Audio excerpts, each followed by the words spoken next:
Hey y'all, welcome back to my channel. It's MonayMcdaniel here. Y'all, today I'm so excited.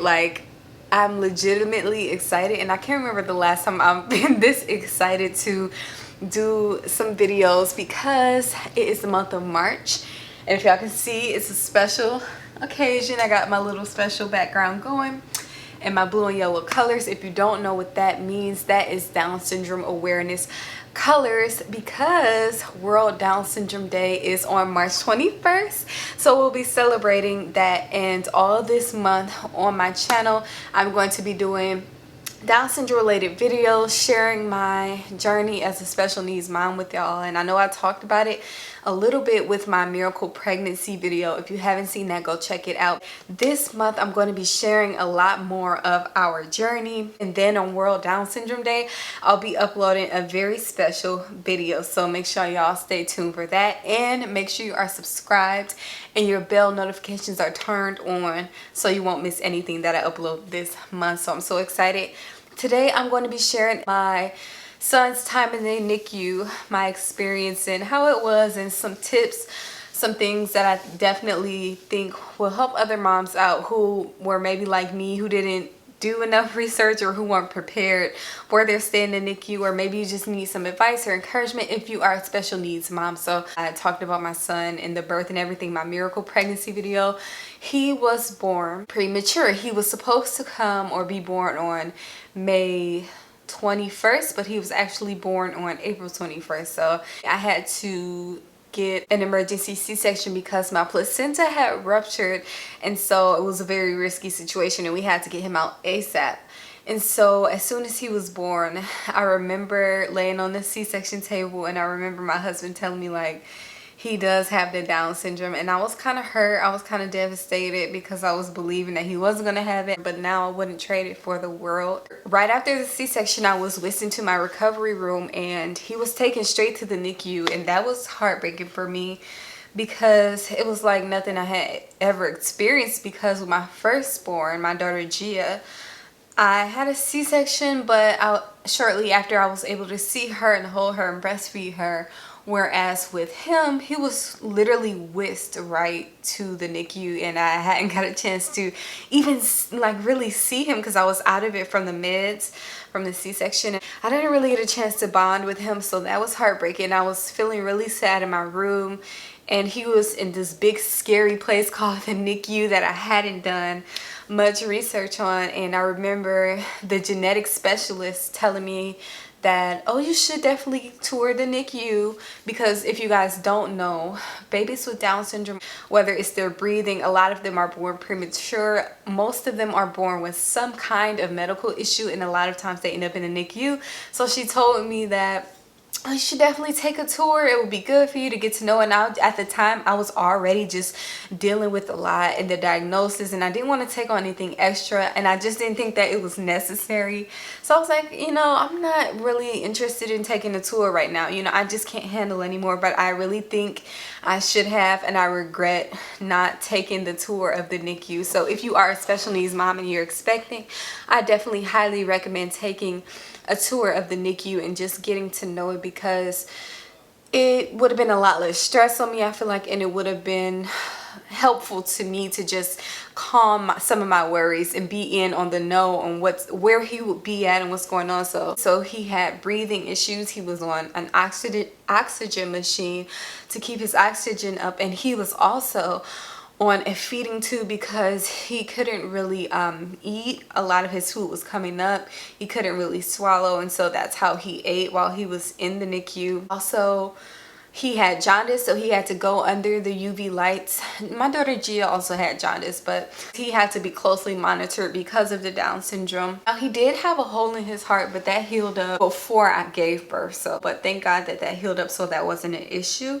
But he was in the NICU for about a month, and honestly, I was not prepared for it.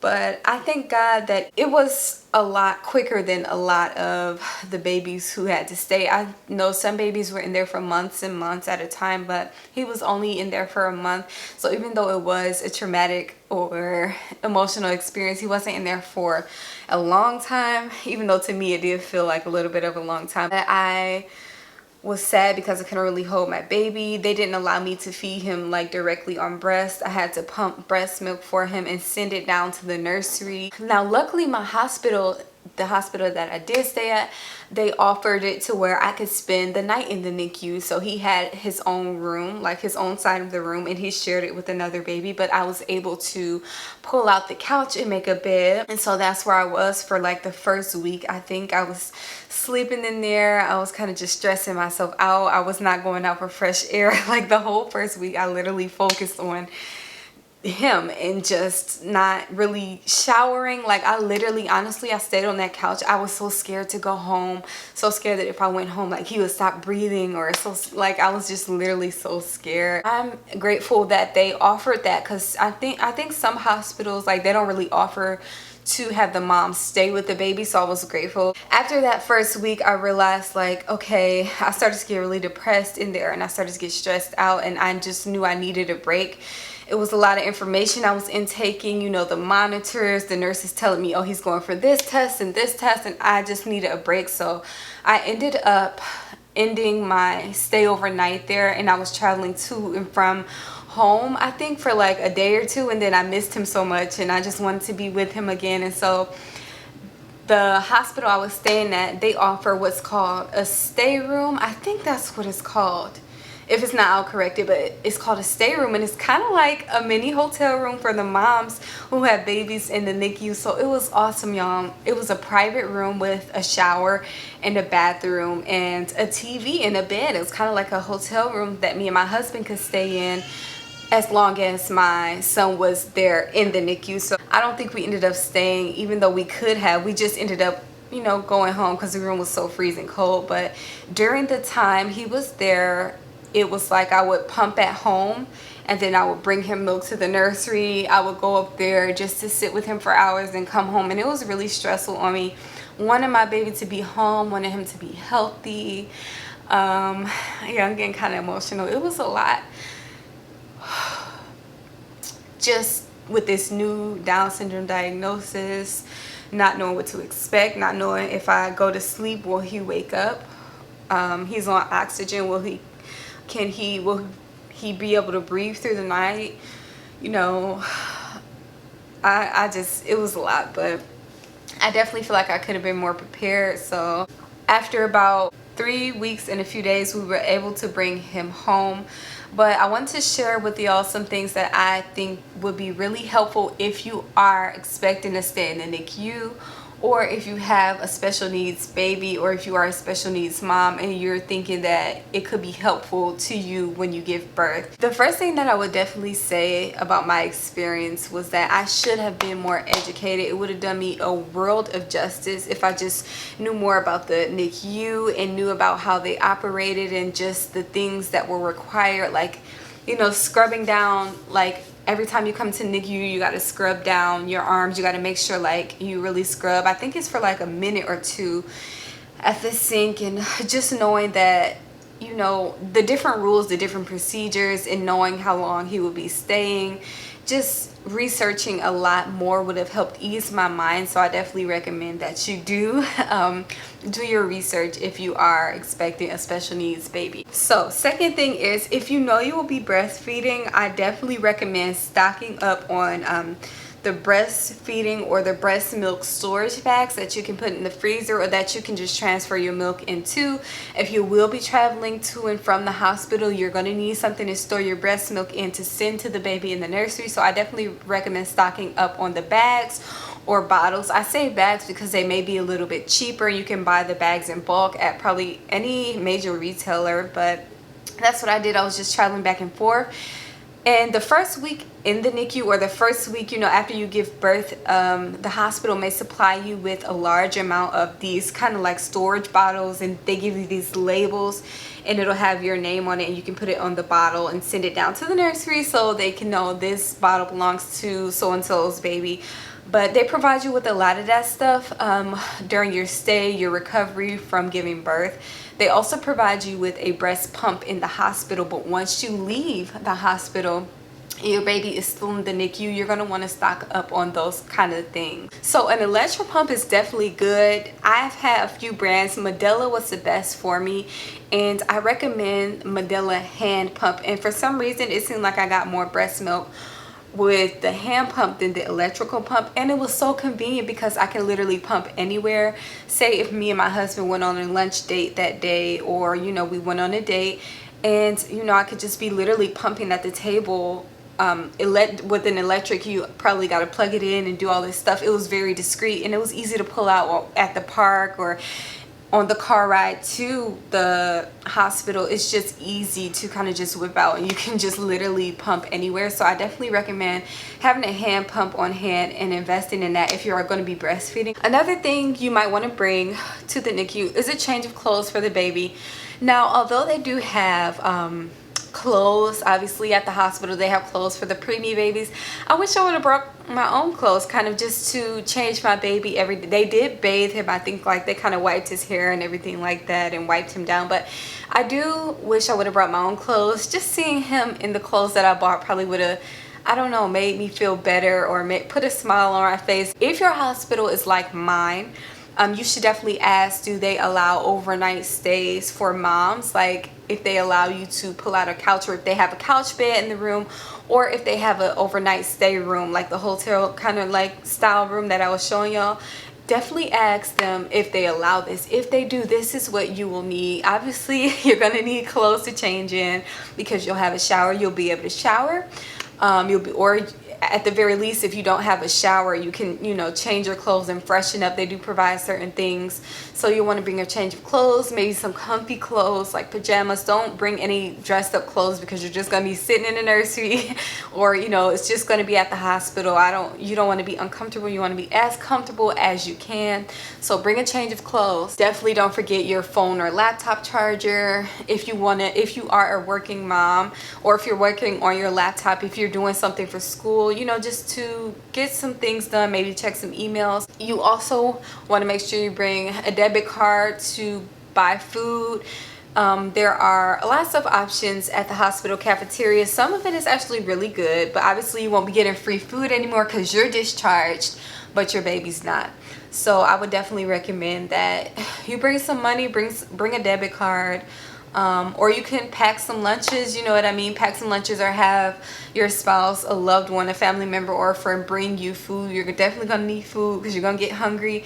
And if you do bring, you know, a couple days worth of lunch, you can also ask your nurse or staff members, is it okay to put it in the refrigerator? They have a refrigerator there that you can put your food in, and I'm pretty sure they won't mind. So make sure you have food. This maybe it goes without saying. I hope I'm saying that right, but make sure you bring pads. You know, honestly, so this was a part of my experience. I was so wrapped up in the baby, and you know, had just given birth that I forgot that, well, I was bleeding a little bit after birth, and then I stopped, but then I started bleeding again, and I wasn't prepared because I wasn't even thinking about, you know, myself. I was just thinking about the baby and pumping the milk and, you know, all these things. He needs this test and he's doing this, he's on these machines, and I wasn't thinking about myself. So honestly, I wish I would have brought more grooming items or feminine hygiene items. Like I had came on my cycle, and I was like, oh my god, I don't have any pads. So I had to go home and get some pads. And then also, if you're going to be staying overnight, make sure you bring a toothbrush, deodorant, hair ties, you know, flat irons, everything that you'll need to get ready for the day.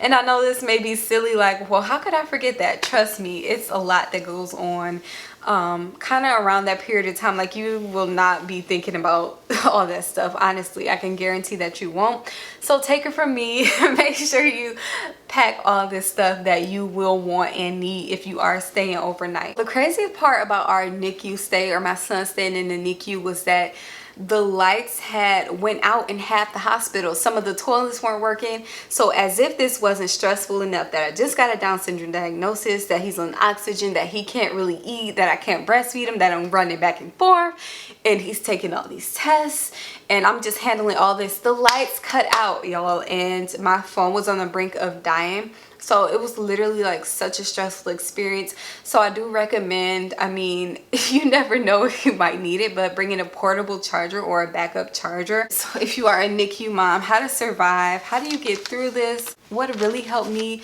was having a support system. It's so important, it's so essential, because you'll be running back and forth.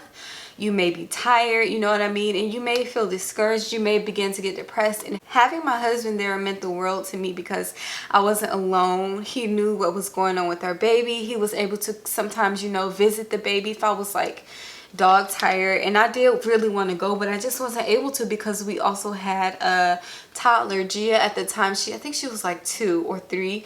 But we had another baby at the time. And so having him there to help support me when I was just out of energy, when I was out of it, when I was emotionally distraught, having somebody there to help you through is definitely a huge thing. Maybe you have somebody that can bring you lunch, or maybe you have somebody that can just, you know, you can call and let them know what's going on. You can kind of vent. You can keep them updated so that they can be praying with and for you. You can just talk to them, because the NICU is no joke.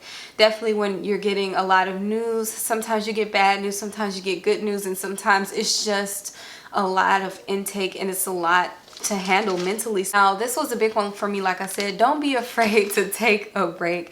You'll go crazy just sitting in there staring at the machines, hearing them beep, or letting your mind wander or focus on the worst thing possible, or just what's in front of you. You're not thinking about the positive side, because all you can see is what's in front of you. And so you're scared to go to sleep, or you're scared, you're just focusing and honing in on the negative. You're draining yourself sitting there. I definitely recommend getting out if you are staying overnight, or if you've been sitting in the hospital room for a few hours, just to take a stroll outside, you know, outside the hospital, or just to kind of walk around. If you have to go down an elevator, if you have to walk around, walking around definitely helped me kind of unwind. It kind of helped me to focus on, okay, different things. I remember the hospital was really nice. They had different artwork that I would look at and just kind of set my mind at ease. And I would just talk to God. And while I would walk and I was outside the room, I would pray for my son. I would pray over my mind, and I would just pray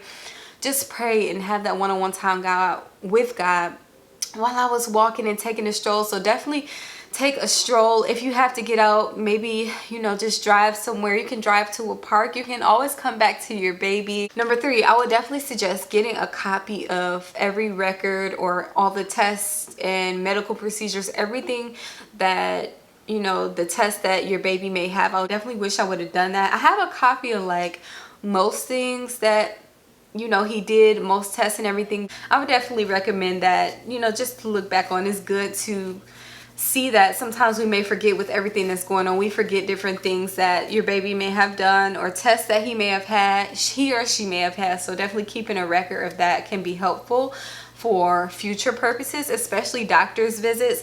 Like, I remember I would be groggy, my memory would be foggy of some things, and I think having a copy of that would have definitely helped. So bringing something to distract you, like I mentioned earlier, like a laptop or like some pens and a notebook, is definitely helpful. So I suggest bringing something, I would say positive distraction, maybe like a Bible, or, you know, some kind of book that you can get your mind and kind of escape mentally. Maybe a positive devotional or some puzzles, whatever you can do to kind of distract your mind and kind of get your mind focused and working on something else. If you are going to have a baby staying in the NICU, I know that you may want to take the baby home as soon as possible, but my tip from my experience is making sure the baby is healthy is first priority. So when my baby was first released, he was still having a hard time eating. He would throw up a lot, and we weren't sure what was going on, and so we had to end up taking him back to the hospital. And I cried,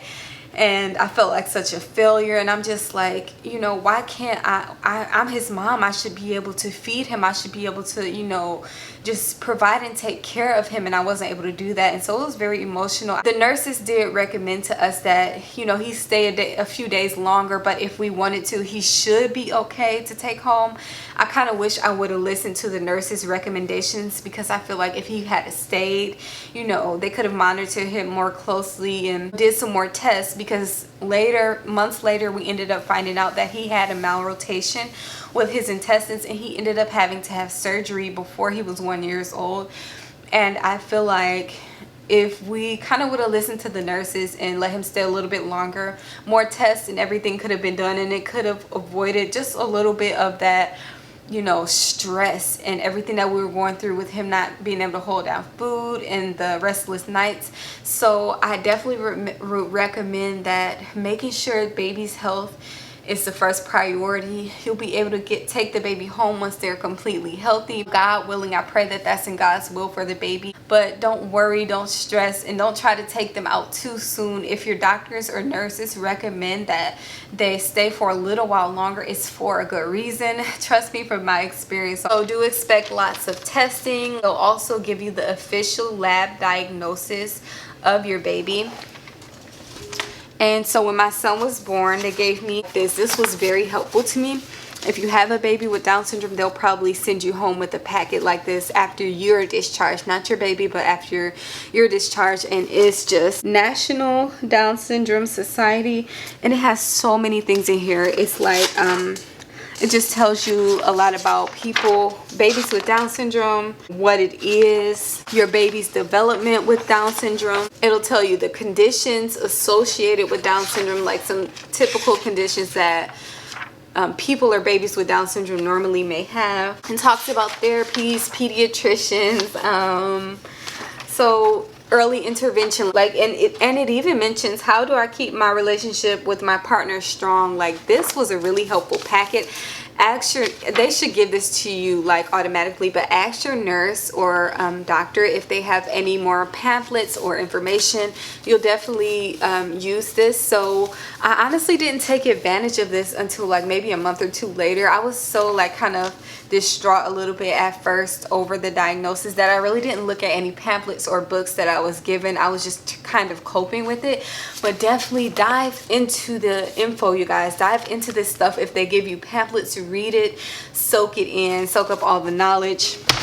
And I shared these books on my miracle pregnancy video, but I'm going to share them again. If this is your first time being on my channel, maybe you'll see these. So this was a huge help. This was given to us by the genetic specialist that we saw, and it is Babies with Down Syndrome, a New Parent's Guide.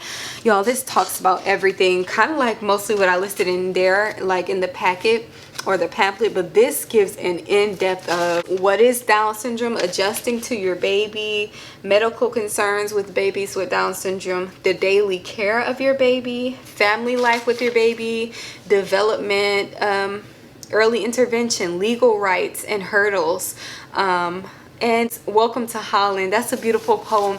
If you are a special needs parent, I definitely recommend you check out Welcome to Holland. You'll get more familiar with that saying as you immerse yourself in the Down syndrome community. Welcome to Holland, mama. So this is definitely a good book. Recommends all the doctors that they should be seeing, ear, nose, and throat. All the specialists, everything you need to know is in this book. Check it out. So I'll link these books below. You can probably find them on Amazon, and this one is a really good one as well. Gifts too. So this is my son DJ, as you guys can see. Look, say hi. Say hi. Say hi. He's completely healthy now, guys, and honestly, I wouldn't change anything for the world. He is so smart. He's achieving a lot of things that I didn't think he could or would with Down syndrome, that I was told he wouldn't be able to. He's now saying his letters, he's saying his colors, he's doing so much, he's showing so much knowledge, and that he's learning, and he's capable of learning so much more, and he'll be 3 in April. So y'all, he's been such a blessing. But if you are a special needs parent, I just want to encourage you and tell you that it's going to be okay. Your baby is going to just achieve milestones. They're going to be able to have a healthy life. They're going to be able to have an abundant life, and they're going to be the joy of your life. So I know it may seem scary now, And I know it may seem like a huge mountain to get over. I know it may seem like a lot right now. Your child will definitely be one of the biggest blessings that you ever had. So yeah, I hope this video was helpful. If you found it helpful, make sure you give it a thumbs up. Make sure you also subscribe and make sure you hit your notification bell. That way you won't miss any videos that I upload. I'll see y'all in the next video on Friday. I love y'all so much. Look, say bye. Say bye-bye. Bye. Yeah. He knows how to say hi. He knows how to say bye. And I will see y'all in the next video. I love y'all so much. Enjoy your weekend. Bye.